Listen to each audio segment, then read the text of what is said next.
Sparks had an opportunity to talk to one of the great, maybe the greatest ever, Nebraska Husker, Olympic and World Champion, Jordan Burroughs. Thanks, TJ. Thrilled to be joined by three-time world champion and Olympic champion Jordan Burroughs.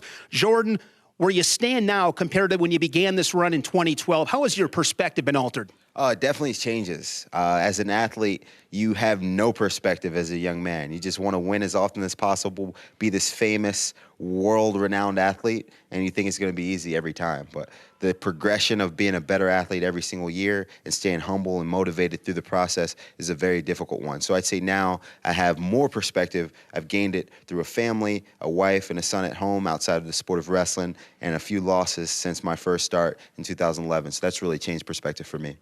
After winning that gold medal in London in 2012, you spoke about chasing down the legendary John Smith. What's a thing or two that you thought you understood when looking ahead that you truly had to experience to gain full comprehension?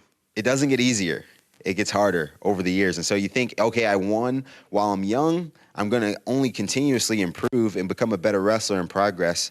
But once you realize that you've got a target on your back now, it's going to be harder every single time out. For me, to beat the average guy is not really of significance. But for the average guy to wrestle me, the potentiality of him beating me is the biggest match of his career. And so I understand that. And there's honor and glory in going out and doing the mundane well, and doing it with honor and going out and wrestling as hard as you can every single time out. And so my perspective has shifted, knowing that I'm going to get the best shot from every guy, but I'm going to be prepared for it and give them my best as well.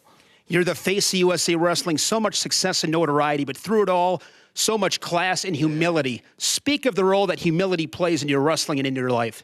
Humility really comes from my faith. As a man and as an athlete, I understand that I have an athletic mortality, but people will remember me much more for the person than they will for the athlete. And so I want to be remembered as a great young man, a guy that was really a great teammate, a great leader, and a great mentor to young men who have aspirations of being an Olympic and world champion someday too. So that's very important to me. More than winning any world or Olympic title is being recognized as a good person. Thank you so much. Always a pleasure, Jordan. Thank you. Appreciate you.